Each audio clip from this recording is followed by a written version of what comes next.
and welcome to Ask the Historian. So each last Friday of the month this year, we've offered this Zoom-based feature to try to answer some questions that are out there in the community. And here, during a time when museums have been closed part of the time because of the pandemic, we thought it was a great way to reach out to people at a distance.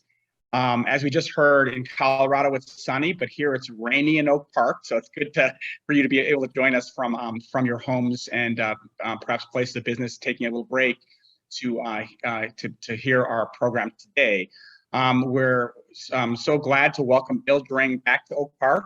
Of course, an Oak Park native, who many of you may know from his work as an architect, broadly in the Chicago area and in the nation, but also as an Oak Park native, someone who lived here and was very involved in the community in a lot of different ways. I won't go into his long resume, but we're happy to have him today at Ask the Historians. Very specifically, the credentials, right? People talk about a dear old Oak Parker. He and his wife Jan graduated from from Oak Park River Forest High School in the 50s. Jan's dad had been a graduate before that, and both their children and grandchildren have graduated from OPRF. So we have 4 generations of the Dring family or the Broad family that are here. So it's so great to have him back. More to come, I hope. And I'm now going to just pivot and say he's going to tell us why his interest in, if you turn the slide, Rachel, into the question before you is there really a Continental Divide in Oak Park? What does that mean? And on to Bill to tell us the story. All right. Well, yes, indeed, there really is a Continental Divide that goes right through the middle of Oak Park. We need a slide, Rachel. And to the west of the line, it's a little ridge there. West of the line, the water flows west to Oak Park Avenue to Harlem, across River Forest to the Des Plaines River, ultimately to the Mississippi and out to the Gulf.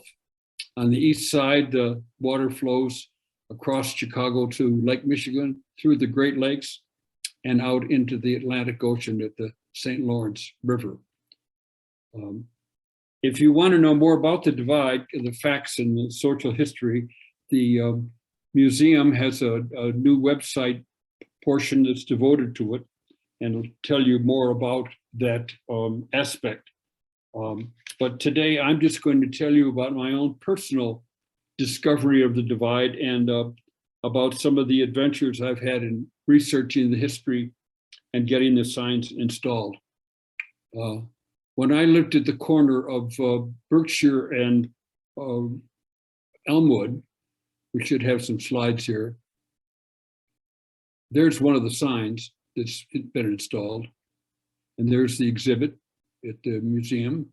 And here we have two things. If you look on the left there, you see quite a drop off from Elmwood down to Ridgeland.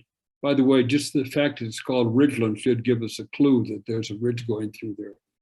And if you look west, you'll see just a slight drop off to Oak Park Avenue. So I was aware of it in just as a kid, and when I retired in the 90s, I did enough research to confirm that it really, really did happen. And I sent a letter to the Wednesday Journal describing a bit about the divide and suggesting, maybe somewhat tongue-in-cheek, that we ought to have signs up to celebrate the divide, just like they do with the other Continental Divide that goes right close to me here through Colorado. I thought that at that point, I was done with the project. I'd done my work making the suggestion. But to my surprise, I got a call from a member of the Rotary Club who said that the Rotary would be happy to pay for the signs if I would coordinate the project and do all things, get the signs done and installed. So I was into mission creep. And I realized that I really needed 3 things to get started on this. First, I needed a good map which showed all of the watersheds and all of the divides that go through the United States. We have a slide, I think, of that map. Yes. I was surprised that the map really didn't exist anywhere. There's bits and pieces of it, but even those were so confusing. There were other things on there. So I had my colleague and friend, Dennis McClendon, who runs a sign design company in Chicago, to produce this sign, this map. And as you see, Oak Park is the only municipality on the entire map. The second thing I wanted was the signs to be really pretty. And fortunately, I had a good friend, David Anderson, who runs a design studio in Oak Park. And he volunteered to do all of the design work on the signs. I think he did a great job. He's a really great designer. And the colors still look modern and fresh today. The third thing I needed was at least some kind of a little story to put on the sign. So I started to intensify my research. There's the two sign faces that David has designed. These two happen to be at the corner of Forest and Lake Street in Oak Park. So the first thing that occurred to me was Newberry Library downtown. It's a institution devoted to research and things for mainly the American Midwest, but they get into other things, genealogy. And I know that the library is reserved just for historians and researchers, but I went down there anyway. And to my surprise, they thought my project was important enough. They gave me full privileges in the library. And I didn't have much experience in research, and took me a while to get going. And then I met a librarian who just happened to live in Oak Park. He thought the project was interesting, so he did some research for me, and I came up with a great list of things. And I would go down day after day. I had a little desk of my own, and the librarians would bring book after book to me until my table was quite full. Beautiful maps, stories from every angle. I learned enough to begin writing my own history of the thing. And along the way, I found that I wasn't the only Oak Parker who was interested in the divide. People had been there before me. The first was Isabel Wasson. I don't know if some of you older folks might remember her. Isabel was a geologist who worked all over the world, largely in oil, but in other things, and had a great interest in human things. When she retired, she moved to River Forest across the street from Thatcher's Woods, and continued interest in the natural things around here in the social history. I know my wife Jan once accompanied Isabel when Isabel led a group to the Portage, just 5 miles south of Oak Park. The other person that I found had been interested was Morris Buskey. Morris was a teacher of history at Oak Park High School. In fact, he came there in the early 1950s when I was a student there. And he saw some things that I had written on the divide and contacted me and told me that he had been interested enough. He tried to find the line. What he did is he put a 2x4 across the back seats of his car. And on top of the 2x4, he put a carpenter's level and drove around watching whether the level would dip or rise. And he made a somewhat simple map of Oak Park showing the divide about where we discovered from other maps that it really was. As a sideline, Morris also saw some of my history and corrected some of my facts. So I remembered, of course, that the most significant aspect of the divide, not just a thing, but it's that about 5 miles south of Oak Park, the divide dips down enough that it becomes an excellent place, an easy place to have passage between the two waterways, that is the Great Lakes and the Mississippi and rivers west. So 3 big things happen there. First of all, the indigenous people of Illinois used that as portage. They could practically ride their canoes right over the top of the water in springtime. And then in about the middle of the 19th century, we built the I&M Canal, which handled smaller boats, would handle them. They could now travel from Lake Michigan up in the river through some locks and into the Illinois River and downstate. And then, of course, the sanitary and ship canal was built and opened in about 1900. It was much, much larger to allow ocean-going vessels to go through. And in the process, this was enough that you have the very famous reversal of the Chicago River that enchanted people all over the world to find it. That reversed the river. Essentially, the divide was cut low enough that the water was below the level of Lake Michigan, and thus the water flowed the other way. Now, if you're interested in canals and rivers and the sanitary canal, you have to think about the Metropolitan Water Reclamation Board, which accomplished all of that, was founded in the late 19th century. And so I contacted them, found out they had a research library open to anyone. And I went down there, and as I was checking in, the clerk said, Dring, are you any relation to Ross Dring? And I said, probably, because it's a very unusual name. And he said, well, Ross is the chief engineer of the district, and I'm sure he'd love to talk to you. So I stopped by Ross's office. We found out that we share a common great-great-grandfather, so we're kind of distant cousins. We've since become friends, ski friends and other things. And Ross was very interested in what I had to say about the divide and all of that. And so he encouraged the head librarian to help me, and I ended up with another mass of material to go through and continue on with my research project. Now, condensing all of this into an essay relevant to Oak Park was a big project for me that took me many, many weeks over my computer. I saw the touristic value of the signs and thought it would be interesting to have a brochure that talked about the divide. It could be put in the visitor center and other places in the village. So my friend, Tom Abrahamson, neighbor on Fair Oaks, was the principal of Lipman Hearn, a design studio in downtown Chicago. And he volunteered himself and his firm to design a brochure. And my friend from the First Bank, can't think of his name right now, Mike Kelly, agreed to fund the printing of 1,000 copies of the brochure.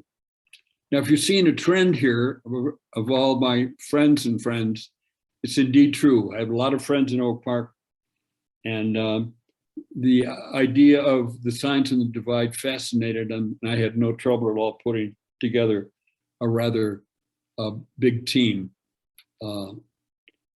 So after having all this material, I didn't quite know what to do with it. It really wasn't appropriate to think about a book or anything else about it. Just really was very little interest outside of Oak Park. But I discovered that there was a fellow in town by the name of Steve Herder who had a website, and the intent of his website was to help nonprofits in Oak Park and River Forest find a way to tell their story. So he readily gave me a corner of his website, and I now have a website of my own. After 20 years, it's still active, amazingly. And my son Bart helped, and that's still active. And if you'd like to see that, it's down at the bottom of the screen there, oprf.com/divide.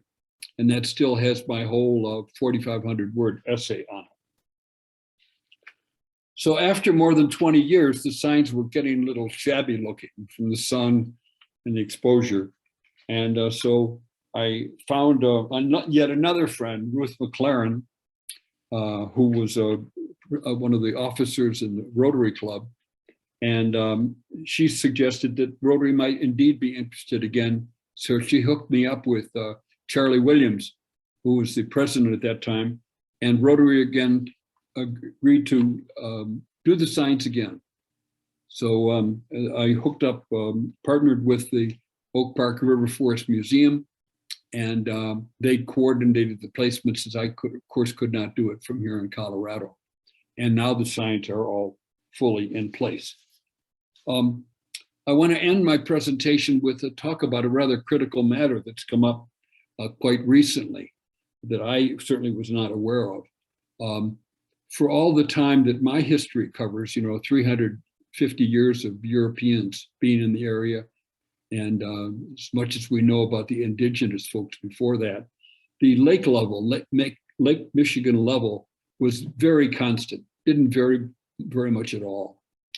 In fact, it indicated could have been constant for really maybe even thousands of years before that.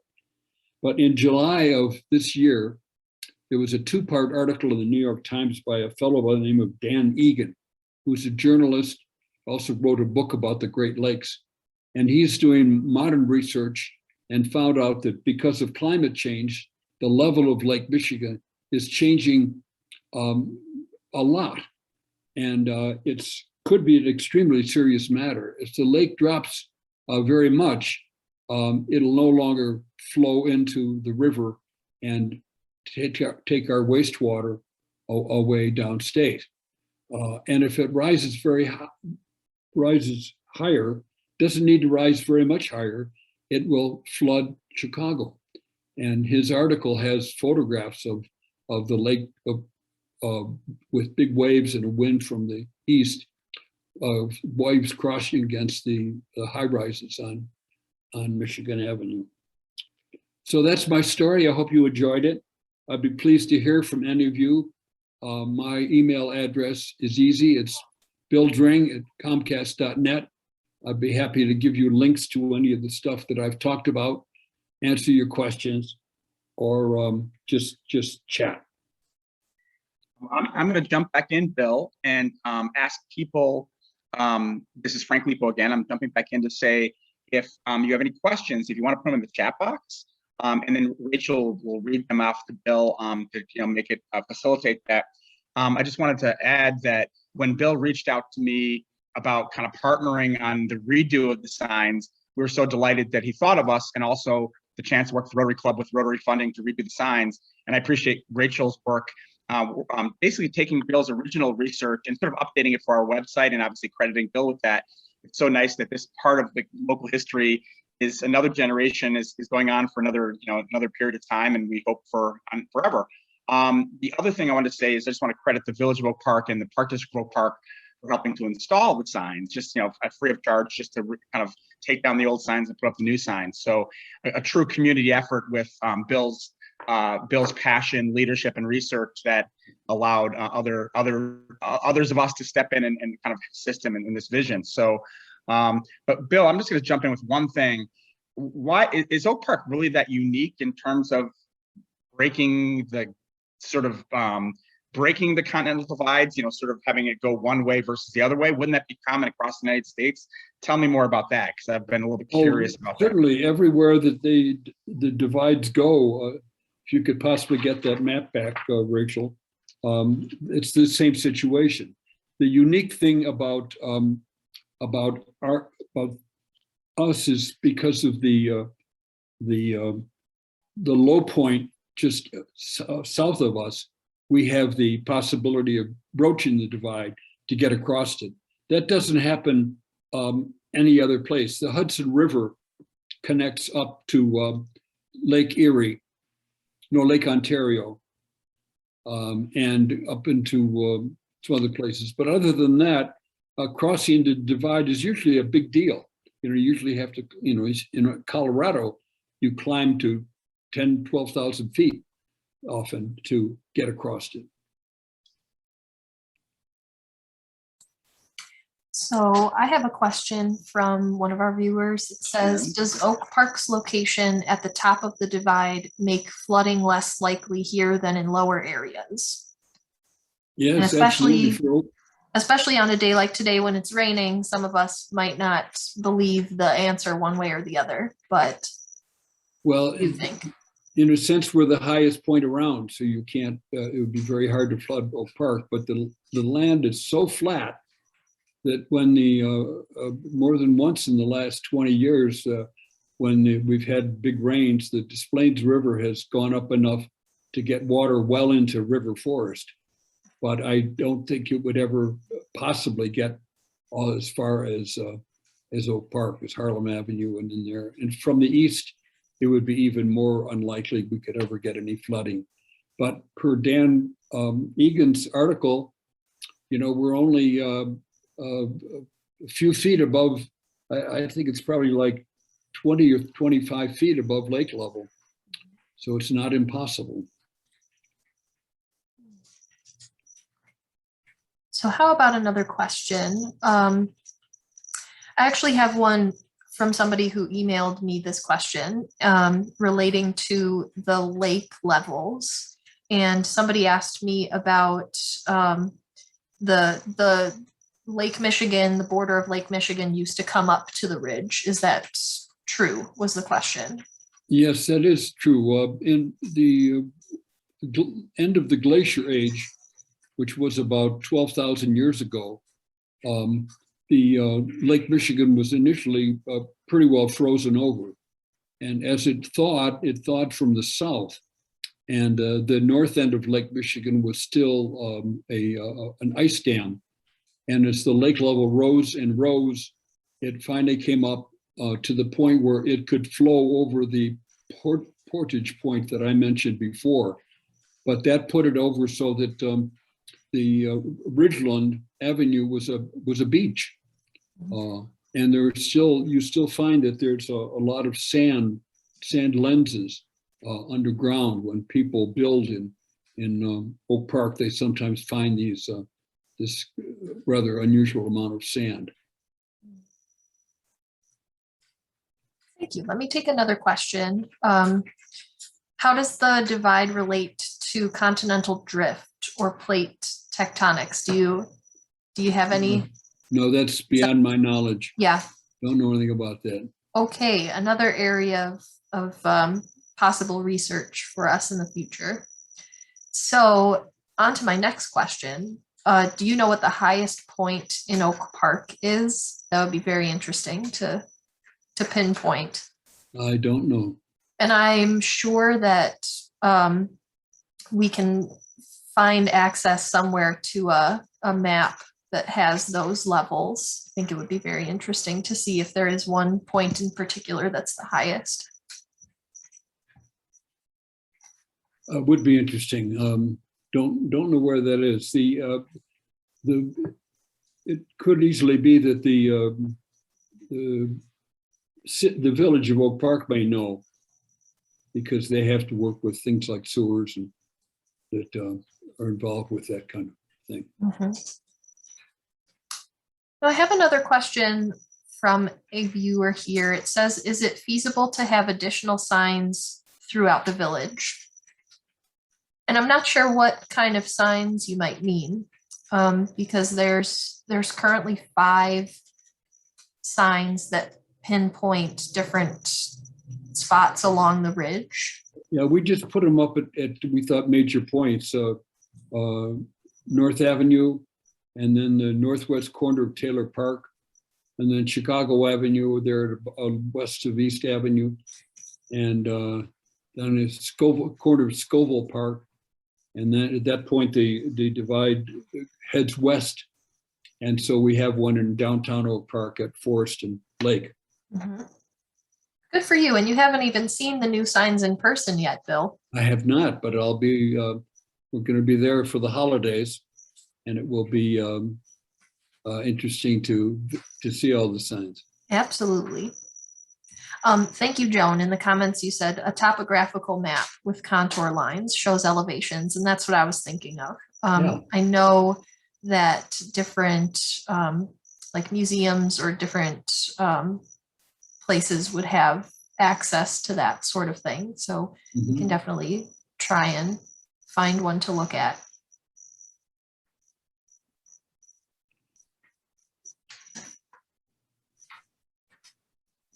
I'm I'm reading through some of your other comments here. I'll share a Sure. comment. It looks like the divide goes close to where David and I started kindergarten during World War II. So that would have been a school, yes. Which school is near here? Which school is near where the divide is? Let's see. Well, it's just a block west of Hatch School. Okay. Or so. And what are the other ones?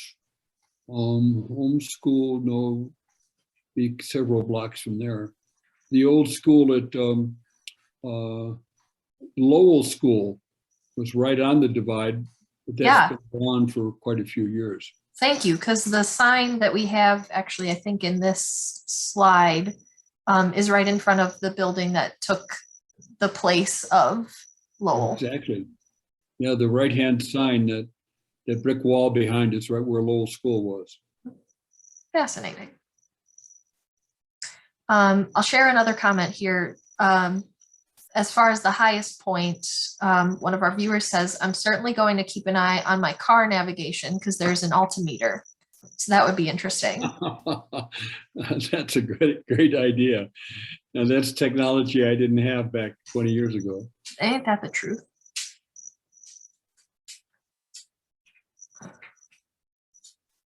Oh, here we're saying the ridge did continue west into Forest Park. Sand and gravel was removed when Forest Home Cemetery was created. Ah, that's interesting. I did look at Isabel Watson's papers, who at that time was at the River Forest Library, and there wasn't a lot about the divide, the divide, but it did mention that when it went into Forest Park, it followed the curving line of Circle Avenue there, which is just south of the railroad tracks, and circles and goes west. And she said that the highway was put there because it was a very small ridge, which of course means it was the divide. I should say too, for anybody interested in looking farther in, we at the museum now have Isabel Watson's papers. The River Forest Library gave them over to us. So I think we have the same things that you were looking at when you were doing your research. It'd be interesting to look at her stuff more carefully. Absolutely. Well, I think that might be all of the comments, questions that we have. Mm-hmm. Unless anybody wants to jump in very quickly, I think we might end our presentation here. I don't see many faces, but I do see a face at the bottom of my screen with the name Toby on it. Is that Bill Toby by any chance? Wave, if it's you. Oh, how interesting. We went to grammar school together at Hatch School. So he's an old man too. Oh, and very glad to have, well, I just want to thank you all again on the call because right. Very glad to have some ex-Oak Parkers, some current locals, and lots of friends on the call today. So thank you all for joining us. Thank you all. Bye-bye. All right. And thank you, Bill. Thank you again for your information and presentation. It was fun to do. All right. We'll see you all next time.